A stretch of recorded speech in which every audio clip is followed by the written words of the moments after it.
এবারের ভোট অন্য রকম, এই কথাটা আমি অনেক দিন ধরে বলছি এবং প্রতিদিন কমিশন সকালে বিকেলে যেসব সিদ্ধান্ত নিচ্ছে তাতে আরও প্রমাণিত হচ্ছে যে এবারের ভোটটা সত্যি অন্য রকম হতে চলেছে। আজকে আমি আপনাদের জানাবো কমিশনের 10 দফা নীতি, পুলিশকে নিয়ে যে নীতি কমিশন নিয়েছে তাতে আসলে মমতা বন্দ্যোপাধ্যায়ের পুলিশ ভোটে অকেজো হয়ে থাকবে। তাদের যেটুকু ব্যবহার করা হবে সেটা সম্পূর্ণ রিমোট কন্ট্রোলের মাধ্যমে। আমি আগেই বলেছি 1951 সালের জনপ্রতিনিধিত্ব আইনের 123 ধারা প্রয়োগ হচ্ছে এবারের ভোটে। মানে যে কোনো রকম বিশৃঙ্খলা গোলমাল তাতে সঙ্গে সঙ্গে ব্যবস্থা, কোনো রকম কোনো অভিযোগ উঠলে সেখানে আবার ভোট, সঙ্গে সঙ্গে ভোট বন্ধ করে দেওয়ার নির্দেশ এবং নিয়ম তৈরি করে ফেলেছে কমিশন। এতদিন এইসব আইনগুলো ছিল কিন্তু ব্যবহার করা হতো না, এবার বেনজিরভাবে সেটা করা হচ্ছে। এবার সরাসরি এটা বলে দেওয়া হয়েছে যে পর্যবেক্ষকদের হাতে থাকবে রিমোট কন্ট্রোল, তাতেই চলবে পুলিশ। আবার পর্যবেক্ষকরা ঠিক কাজ করছেন কিনা, তারা রিমোটটা ঠিকমতো ব্যবহার করছেন কিনা সেটা দেখার জন্য অদৃশ্য যাদের দেখা যাবে না তেমন থার্ড আম্পায়ার থাকছেন, তারাও প্রয়োজনে রেড কার্ড ইয়েলো কার্ড ব্যবহার করবেন। এই প্রতিবেদন ভালো লাগলে অবশ্যই সাবস্ক্রাইব করবেন। পিনাক্কি বলছে পুলিশকে কেমন করে কন্ট্রোল, আর সেই কন্ট্রোল করার যে পরিকল্পনা তার খুঁটিনাটি জানতে দেখুন ও শুনুন পিনাক্কি বলছে। ভোটে গোলমাল হয়, এই রাজ্যে গোলমালটা কোনো নতুন কিছু নয়, কিন্তু গোলমাল হলে পুনর্নির্বাচন এবং কর্তব্যে গাফিলতিতে দোষী পুলিশ কর্মী এবং আধিকারিকদের শাস্তি, এটা শুনেছেন কখনো? এই জোড়া বিধান দিয়ে দিয়েছে নির্বাচন কমিশন। সেই সঙ্গে 10 দফা বিধি পুলিশ পর্যবেক্ষকদের দিয়ে দেওয়া হয়েছে। আমি 1, 2, 3, 4 করে কমিশনের নথি থেকে আপনাদের সেটা পড়ে শোনাবো। এই যে দুটো বার্তা দিয়েছে যে কর্তব্যে গাফিলতি হলেই পুলিশ কর্মী বা আধিকারিক তাদের শাস্তি, এবং কোনো রকম গোলমাল হলেই সেই বুথে পুনর্নির্বাচন, এই যে দুটো মানে মহানির্দেশ, এর পাশাপাশি আরও করণীয় কি সেটা বলা হয়েছে। সেটা না একেবারে থানা স্তর পর্যন্ত, মানে পুলিশ সুপার থেকে থানা স্তর পর্যন্ত প্রত্যেকের উপরে নজর রাখার ব্যবস্থা করা হয়েছে। পুলিশ এবং কেন্দ্রীয় বাহিনীর মধ্যে যে বোঝাপড়া, সেই বোঝাপড়ায় যদি গাফিলতি হয় সেখানে কার দোষ, পুলিশ না কেন্দ্রীয় বাহিনীর কেউ, সেটাও বিবেচনা করবে। তার জন্যই তো রাজ্যে এত পুলিশ পর্যবেক্ষক নিয়োগ করা হয়েছে, তারা এগুলো দেখবেন। বুঝিয়ে দেওয়া হয়েছে কেন্দ্রীয় বাহিনী থেকে পুলিশ সকলের ভূমিকার মূল্যায়ন করবেন পুলিশ পর্যবেক্ষকরা। মনে রাখতে হবে দেশের আরও অনেক জায়গায় তো ভোট হচ্ছে, কিন্তু এই রাজ্যে সবচেয়ে বেশি 84 জন পুলিশ পর্যবেক্ষক নিয়োগ করা হয়েছে। তারা ইতিমধ্যেই নিজের নিজের দায়িত্ব বুঝে নিয়েছেন কার কোনটা এলাকা। এদের উপরে রয়েছেন বিশেষ পুলিশ পর্যবেক্ষক NK মিশ্র, যাকে আর এই রাজ্যে নিয়ে আসা হয়েছে। তিনি ইতিমধ্যেই কিভাবে পুলিশ কাজ করবে, পুলিশ পর্যবেক্ষকরা পুলিশদের কিভাবে নিয়ন্ত্রণ করবেন সেই সংক্রান্ত 10টি নির্দেশ দিয়েছেন। এবার আমি একেবারে এই আমাদের নির্বাচন কমিশনের যে নথি সেখান থেকে আপনাদের পড়ে শোনাচ্ছি। এক একটি বিধানসভা এলাকার মধ্যে থাকা থানাগুলি নিজেদের মধ্যে ভাগ করে নিতে হচ্ছে পুলিশ পর্যবেক্ষকদের। 84 জন পুলিশ পর্যবেক্ষক, মানে একজনকে একাধিক বিধানসভার দায়িত্ব নিতে হবে। তো এক একটি বিধানসভা এলাকার মধ্যে কতগুলি থানা আছে, সেই থানার মধ্যে কোথায় কি সমস্যা কি আছে এগুলো এখন থেকে বুঝে নিতে বলা হয়েছে। 2, সেই স্তরে দুষ্কৃতি, মানে আগের ভোটগুলিতে যারা গোলমাল পাকিয়েছিল তাদের চিহ্নিত করে পদক্ষেপ করতে হবে পুলিশকে নিয়ে। মানে ধরুন 2024 কিংবা 21 এইসব ভোটগুলোতে 19, 3টে বছর ধরা হয়েছে, এই ভোটগুলোতে ওই থানা এলাকায় কারা কারা গোলমাল পাকিয়েছিল এখন থেকে তাদের চিহ্নিত করতে হবে, তাদেরকে সতর্ক করতে হবে। এবার ভাই গোলমাল টোলমাল করতে যেও না, এবার কিন্তু ডান্ডা গরম, এটা বুঝিয়ে দিতে হবে। বাকি থাকা জামিন অযোগ্য গ্রেপ্তারি পরোয়ানাগুলি কার্যকর করাতে হবে তাদের। দেখুন, জামিন অযোগ্য গ্রেপ্তারি পরোয়ানা আছে, কিন্তু শাসকের পুলিশ আর তৃণমূলের ভাইরা করেছে দোষ, তার জন্য গ্রেপ্তার হয়নি। তাদেরকে চিহ্নিত করে প্রয়োজনে গ্রেপ্তার করতে হবে। প্রতিদিন 4 নম্বর, প্রতিদিন কি কি কাজ হচ্ছে সেই রিপোর্ট পাঠাতে হবে নির্বাচন কমিশনকে। এবং আপনাদের বলে দিই, নির্বাচন কমিশন মানে কলকাতায় সিইওর দপ্তর নয়, সরাসরি নির্বাচন সদন দিল্লিতে রিপোর্ট পৌঁছবে। 5, প্রতিটি থানা এলাকায় কেন্দ্রীয় বাহিনীর প্রথম দফার টহলের কাজ শেষ হয়ে গেলে ফের টহলের ব্যবস্থা করতে হবে। যে সব জায়গায় তো আর টহল দরকার হয় না, সেগুলো টহল শেষ হয়ে গেল, সঙ্গে সঙ্গে আর কেন্দ্রীয় বাহিনী বসে থাকবে না, আবার টহলের কাজ শুরু করে দিতে হবে। 6, সবকটি উপদ্রুত, স্পর্শকাতর এবং সংবেদনশীল এলাকায় টহল দিতে হবে কেন্দ্রীয় বাহিনী এবং পুলিশকে। এটা পুলিশ পর্যবেক্ষকরা দেখবেন যে এসব সংবেদনশীল এলাকা, আপনারা জানেন প্রত্যেকে নিজের নিজের বিধানসভা এলাকার কোন কোন জায়গাগুলো উপদ্রুত, স্পর্শকাতর এবং সংবেদনশীল, সেখানে পুলিশও টহল দেবে, কেন্দ্রীয় বাহিনীও টহল দেবে, নজর রাখবেন পর্যবেক্ষক। 7, এই পর্বে পুলিশের সঙ্গে কেন্দ্রীয় বাহিনীর সমন্বয় ঠিকঠাক থাকছে কিনা তার মূল্যায়ন করতে হবে পর্যবেক্ষকদের, এবং সেটা কমিশনকে জানাতে হবে। কমিশনকে বলতে হবে যে এই পুলিশ অফিসার ঠিকমতো কাজ করছেন না, বা কেন্দ্রীয় বাহিনীর এই কর্তা ঠিকমতো কাজ করছেন না। কারণ পরে যদি কোনো গোলমাল হয়, দেখা যায় সমন্বয় নেই, তখন কিন্তু দায় বর্তাবে পুলিশ পর্যবেক্ষকের উপরে। সেই কারণেই তো পুলিশ পর্যবেক্ষকদের বলা হয়েছে প্রতিদিন রিপোর্ট পাঠান কোথায় কি পরিস্থিতি রয়েছে। পর্যবেক্ষকদের উপর আরেকটা দায়িত্ব, সব ওসি আইসিকে বুঝিয়ে দেওয়া যে কর্তব্যে গাফিলতি হলে সাসপেন্ড বা বদলির মতো কঠোর আইনি পদক্ষেপ করা হবে। আমি আগে একটি প্রতিবেদনে বলেছিলাম 311 ধারা ব্যবহার করা হচ্ছে, তাতে কমিশন সরাসরি সাজা দিতে পারে, ডিপার্টমেন্টাল এনকোয়ারি, শো কজ, কোনো কিছুর দরকার নেই। এই আইন এতদিন ব্যবহার হয়নি, কিন্তু আমাদের নির্বাচন সংক্রান্ত যে বিধি আছে তার মধ্যে এই ধারাটি রয়েছে। এবার পুলিশ পর্যবেক্ষকরা এসপিদের বলছেন, সবাইকে বলছেন, কিন্তু একদম বলে দেওয়া হয়েছে যে থানার ওসি আইসি যারা মূলত কাজটা করেন, শাসকের হয়ে দলদাস হিসেবে কাজটা মূলত করেন ওসি আইসিরা।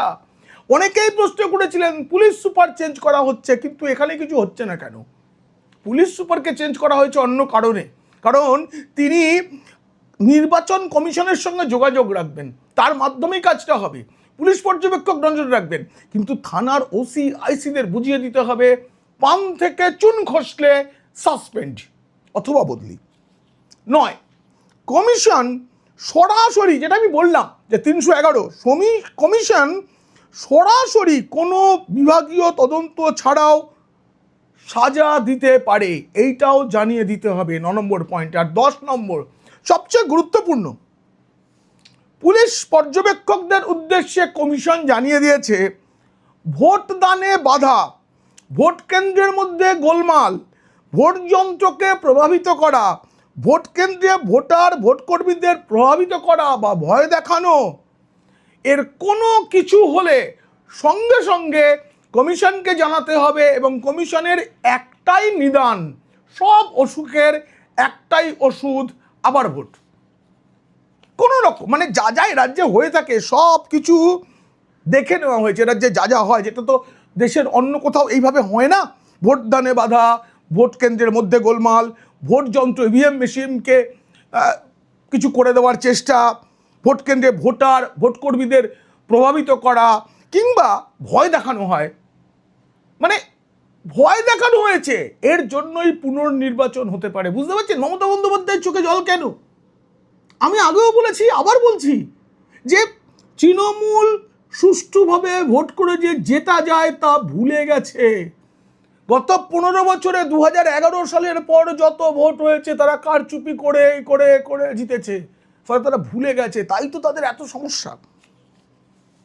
এবারে প্রথম ভোট কেন্দ্রের ভেতরে এবং বাইরে ক্যামেরা থাকছে, আমি আগে বলেছিলাম, এবং আরও যেটা জেনেছি, এই যে বাইরে এবং ভেতরে ক্যামেরা থাকবে সেটা মুভিং, চতুর্দিকের ছবি ধরে রাখবে। আর এটা যাবে কন্ট্রোল রুমে, সেখানে থাকবেন কে? জেলা শাসক, কলকাতায় যে নির্বাচন কমিশনের সিইও দপ্তর তার লোক, এবং জাতীয় নির্বাচন কমিশনের দপ্তর যেটা, সেখানেও কিন্তু ক্যামেরার ফিড যাবে। মানে কত রকমের নজরদারি দেখুন।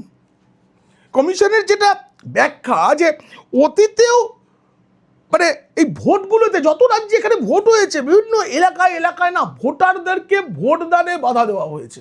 মানে ভোটারদের জন্য সুখবর, এবার সকলে যাতে ভোট দিতে পারে, এটা সুপ্রিম কোর্টও বলেছে, নির্বাচন কমিশনও বলেছে, এটা নিশ্চিত করা হবে। মানে ভয় দেখানো, বাড়ি থেকে বেরোবেন না, এইসব করা যারা করে, মানে তারা আর কিছু পারেই না এখন, তাদেরকে এবার খুব সমঝে চলতে হবে। এবং প্রতিবারই অভিযোগ ওঠে যে পুলিশ ঠিক ঠিক পদক্ষেপ করেনি, এরকমও যে স্থানীয় পুলিশ কেন্দ্রীয় বাহিনীকে ঠিকমতো ব্যবহার করেনি, করলেও সেটা শাসক দল বা জেলা প্রশাসনের নির্দেশে যেমন হয় তেমন করেছে। ফলে গোলমাল, ভীতি প্রদর্শন, ভোটদানে বাধা, অশান্তি, রক্তপাত, মৃত্যু, কলকাতা থেকে কোচবিহার, কাকদ্বীপ থেকে একেবারে যদি চলে যায় কালিম্পং, সর্বত্র এক ছবি দেখা যায়, গোলমাল সর্বত্র করে। এবার কোনো রকম কোনো কিছু হলে পুলিশ এবং কেন্দ্রীয় বাহিনী যদি তৎপরতা না দেখায়, তাহলে তাদেরও সাজার মুখে পড়তে হবে। দেখুন, আমি আগেও বলছিলাম, দেশে 5টি জায়গায় ভোট হচ্ছে তো একসাথে, মোট সাধারণ পর্যবেক্ষক নিয়োগ করা হয়, তো সেটা গোটা দেশে মোট হচ্ছে 557 জন। আর পশ্চিমবঙ্গে কতজন জানেন? 294 জন। এটা কোথাও কোনোদিনও হয়নি। প্রতিটি বিধানসভা কেন্দ্রের জন্য একজন করে পর্যবেক্ষক নিয়োগ করা হয়েছে, তাদের নজরদারিতে কাজ হবে, এবং তারা পুলিশ পর্যবেক্ষকের সঙ্গে মিলে কাজ করবেন, কোঅর্ডিনেশন রেখে। বাহিনী ব্যবহার থেকে ভোট কিভাবে হবে, ভোটের সময় কোথায় পুনর্নির্বাচন প্রয়োজন হবে, সব সিদ্ধান্ত এই পর্যবেক্ষক এবং পুলিশ পর্যবেক্ষক দুজনে মিলে নেবেন। এবার বলি, এই যে পর্যবেক্ষকরা এসেছেন তাদের কি হবে? তারাও কি নিজের মতো কাজ করতে পারবেন? না, পর্যবেক্ষকদের উপরেও চলবে নজরদারি। ওসি থেকে পুলিশ সুপার, বিডিও থেকে জেলা শাসক, এমনকি মানে পর্যবেক্ষকরা কোথায় কি করছেন তার উপরে নজর রাখবেন রাজ্যের বিশেষ পর্যবেক্ষক সুব্রত গুপ্ত। তারও একটা দপ্তর থাকছে, সেখান থেকে তিনি তো আর বুথ স্তর দেখতে পারবেন না, তিনি দেখবেন পর্যবেক্ষকরা ঠিক কাজ করছেন কিনা। 294 জন, মানে ওই সার্কিট হাউসে বসে এসি ঘরে তারা সব কাজ করবেন তা চলবে না। চোখ কান খুলে তাদের মাঠে নামতে হবে, কারণ তারাই কমিশনের চোখ কান সংশ্লিষ্ট বিধানসভা এলাকায়। নির্বাচন কমিশনের নির্দেশ, ভোট পরিচালনার দায়িত্ব যেমন কার্যকর করবেন জেলা শাসক এবং রিটার্নিং অফিসাররা, তেমনি সেগুলির ওপর নজরদারি এবং পরিকল্পনায় ভূমিকা থাকতে হবে পর্যবেক্ষকদের। সেই ভূমিকা থাকছে কিনা সেটা দেখবে আবার বিশেষ পর্যবেক্ষক রাজ্যের যিনি। মানে থানার উপরে কোনো দায়িত্ব ছাড়তে বারণ করে দেওয়া হয়েছে। আগে বলেছি না, পুলিশ থাকবে, রিমোট কন্ট্রোলের মধ্যে পুলিশকে চালানো হবে, এবং থানা কেন্দ্রীয় বাহিনী যাবে না, বসে থাকবে, খাবে না, ঘুমোবে, কোনো সিদ্ধান্ত থানা নেবে না। মানে জেলা স্তরের আধিকারিকরা যেমন নিচু স্তরের কাজে নজর রাখবেন, তেমনি জেলা স্তরের আধিকারিকদের উপরে নজর রাখবে কমিশন। আবার কমিশন পর্যবেক্ষকদের ভূমিকা ঠিক আছে কিনা সে বিষয়েও তারা নজরদারি চালাবে। মানে কর্তব্যে গাফিলতি, শাস্তি, এসব সব বলে দেওয়া হয়েছে। জেলা আধিকারিক থেকে পর্যবেক্ষক কাউকে আলাদা করে দেখা হবে না। থানার ওসি, আইসি, বুথে যিনি প্রিসাইডিং অফিসার, রিটার্নিং অফিসার, জেলা শাসক, পর্যবেক্ষক, পুলিশ সুপার সকলের জন্য এক আইন 311। No show cause, no departmental enquiry, commission নিজের মতো সাজা ঘোষণা করবে, এই অধিকার কমিশনেরকে সংবিধান দিয়েছে। আগে দেখবেন মানে মনোনয়নপত্র যখন জমা দেওয়া হচ্ছে সেই সময় থেকে পর্যবেক্ষকরা দায়িত্ব নিতেন, কিন্তু এবার আর তাই নয়। এবার ভিন রাজ্য থেকে যে আইএএস আইপিএসরা এই রাজ্যে এসেছেন পর্যবেক্ষকের কাজ করতে, তাদের ভোট ঘোষণার পরেই নিজের নিজের এলাকায় পাঠিয়ে দেওয়া হয়েছে।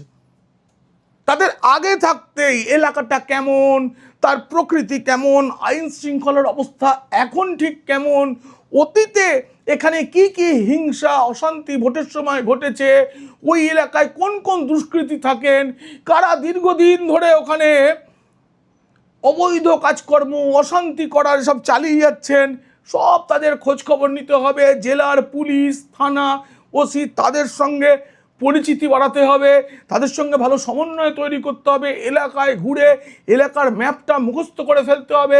এই সব কাজের জন্য অনেক আগে থাকতে প্রতিটি বিধানসভায় পর্যবেক্ষককে পাঠিয়ে দেওয়া হয়েছে। অতীতে কখনো হয়েছে এটা? আমি বলি না, এবার ভোট অন্যরকম।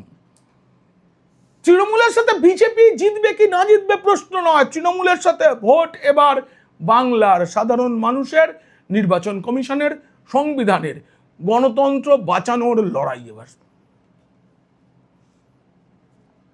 ইতিমধ্যেই কমিশন বলে দিয়েছে যে পর্যবেক্ষকরা এলাকায় এলাকায় গিয়ে ভোটারদের সাথেও কথা বলবে, দরকারে সেখানকার রাজনৈতিক দলের সাথে কথা বলবে।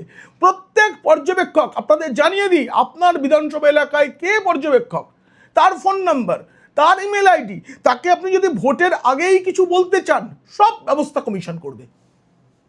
ভোটের সময় এখানে গোলমাল হচ্ছে, কোথায় খবর দেবেন, কি করবেন, প্রতিটি বিষয়ে এবার ভোটাররা সরাসরি অভিযোগ জানাতে পারবেন। রাজনৈতিক দলের জন্য অপেক্ষা করতে হবে না, কোথায় পুলিশ প্রশাসন বসে আছে, কোথায় বেশি সক্রিয়তা দেখাচ্ছে, অতীতের অশান্তি যেসব জায়গায় মানে রয়েছে ইতিহাস, সেখানে তো বাড়তি নজর থাকবেও, কিন্তু বাকি জায়গায় সব জায়গায় সব কিছু করতে হবে। ভোটারদের ভীতি প্রদর্শন মানে ভয় দেখানো হচ্ছে কি না, হুমকি দেওয়ার প্রচলন কোথায় কোথায় আছে, সেসব বুঝে কেন্দ্রীয় বাহিনী মোতায়েন করতে হবে, তাদের টহলের রুট ঠিক করতে হবে এবং সেটা ব্যবহারের কৌশলও ঠিক করতে হবে। মানে বাংলার একটা সুবিধা আছে, প্রশ্নপত্রটা কিন্তু তৈরি করে দেওয়া আছে। একের পর এক নির্বাচনে তৃণমূলের যে সম্পদের আজ অশান্তি করেছেন তার ম্যাপটা তৈরি করে দেওয়া আছে, সেই ম্যাপ পয়েন্টিংটা খালি এখন করে নেওয়া, ম্যাপ রেডি আছে, ম্যাপ পয়েন্টিং করে সেখানে সেখানে ব্যবস্থা। আগে থানাগুলোর ওপরে দায়িত্ব থাকতো, কোথায় কে অভিযুক্ত আছে, কোন মামলায় কাকে ছেড়ে রাখা হয়েছে, গ্রেপ্তার করা হয়নি, সব থানাগুলোকে দায়িত্ব দেওয়া হতো। এবারও দেওয়া হয়েছিল, এবারও প্রত্যেকটা থানাকে বলেছিল যে গত 3টি নির্বাচনে যারা যারা গোলমাল করেছে তাদের কেসের অবস্থা কি, কোন মামলা কোন জায়গায় রয়েছে, তার বিস্তারিত রিপোর্ট দিতে। রিপোর্ট নিয়েছে কমিশন, তারপরেও পুলিশ পর্যবেক্ষকদের দায়িত্ব দিয়ে দিয়েছে যে তারা জেলায় গিয়ে এসবগুলো দেখে নিন। আমি আরও একবার আপনাদের বলে দিই যে বিধানসভা অনুযায়ী যারা পর্যবেক্ষক রয়েছেন তারা তাদের ফোন নাম্বার, ইমেল এবং আপনি যদি চান সশরীরে গিয়ে তার সঙ্গে দেখা করেও আপনার অভিযোগ জানাতে পারবেন। এটা এই রাজ্যে এই প্রথম হচ্ছে। এবং ভোটের যখন প্রচার চলছে সেই প্রচারের সময় দলগুলো কি করছে, কেউ কাউকে প্রচারে বাধা দিচ্ছে কিনা, কেউ প্রচারে বেনিয়ম ঘটাচ্ছে কিনা। এ রাজ্যে এমন নজির আছে, বাংলাদেশের একজন চিত্র তারকা এ রাজ্যে শাসক দলের হয়ে প্রচার করেছিলেন। সবের ওপর নজর থাকবে এবার। বুথ জ্যাম, এলাকায় এলাকায় বাধা তৈরি করা, ভোট কেন্দ্রের মধ্যে গোলমাল করা আর হবে না। পর্যন্ত ইভিএম ছুঁড়ে ফেলে দেওয়া হলে হবে পুনর্নির্বাচন। কমিশন একদম ঠিক করেছে, শাস্তি যা দেওয়ার দেওয়া হবে, কিন্তু প্রধান শাস্তিটা হচ্ছে এসব করে কেউ পার পাবে না, যে ভোটে এইসব করে আমি জিতে গেলাম সেটা হবে না, আবার ভোট হবে। মানে ইতিমধ্যে প্রত্যেকজন পুলিশ পর্যবেক্ষকের নিচে যে সিনিয়র জেলার অফিসাররা আছেন তাদের একটা কমিটি তৈরি করা হয়েছে, একটা আধিকারিকদের টিম তৈরি করা হয়েছে। এবং আমি বলছিলাম না যে ফিড বিশেষ কন্ট্রোল রুম তৈরি হবে প্রত্যেকটা বিধানসভা এলাকায়, সেই কন্ট্রোল রুমে কি হবে সেটা মুখ্য নির্বাচনী কার্যালয় কলকাতায়, সেখানে ফিড আসবে, জেলাতে তো আসবেই, জেলা স্তরের একটা কন্ট্রোল রুম সেখানে তো আসবেই, তার সঙ্গে সঙ্গে দিল্লির নির্বাচন সদনও যাবে। আরও বড় কথা, কেন্দ্রীয় বাহিনীর প্রত্যেক জওয়ানের কাছে যাতে বডি ক্যামেরা থাকে, মানে তাদের প্রতিটি চলা ফেরা প্রতিটি যাতে রেকর্ডিং হয়, তার ব্যবস্থার কথাও ভাবছে কমিশন। কেন জানেন, এখানে বহু অভিযোগ হয়েছে যে বাইরে থেকে একজন এসেছিলেন, তিনি বাংলা বোঝেন না, তিনি হেনস্থা করেছেন ইত্যাদি, অনেক জওয়ানদের বিরুদ্ধে নানা রকম অভিযোগ ওঠে। সব অভিযোগ মিথ্যে আমি বলবো না, কিন্তু সত্য মিথ্যা যাচাই তো করতে হবে। বডি ক্যামেরায় সব থাকবে, কে কেমন করে কথা বলেছিল, কে আগে গায়ে হাত তুলেছে, কে ঝগড়া করেছে, কোনো পদক্ষেপ যদি ওই জওয়ান করে থাকেন কেন করেছেন, সব রেকর্ড হয়ে থাকবে। আসলে না, প্রতি বছরই পশ্চিমবঙ্গের নির্বাচনের জন্য এরকম অনেক কিছু ভাবা হয়, কিন্তু এত করা হয় না।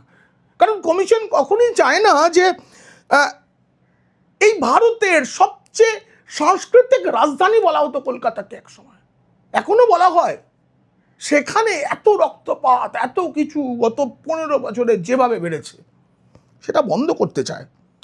এবার তাই এত রকম ব্যবস্থা, অন্যরকম ভোট করার পরিকল্পনা, কিন্তু শেষ পর্যন্ত কি দুষ্কৃতীরাই জিতে যাবে, নাকি ভোটাররা নিজের থেকে বেরিয়ে এসে তারাই একটা প্রতিরোধ গড়ে তুলবেন, তারা বুথে যাবেন, ভোট দেবেন, যে কোনো অভিযোগ পেলে কমিশনকে জানাবেন, তবেই বাংলা বাঁচবে, তবেই বাংলা তার পুরনো হারিয়ে যাওয়ার সম্মানটা ফিরে পাবে। এই প্রতিবেদন কেমন লাগলো জানিয়ে অবশ্যই মন্তব্য করবেন। ভালো লাগলে বন্ধুদের, খারাপ লাগলে শত্রুদের শেয়ার করবেন। আপনারা খুব খুব ভালো থাকবেন।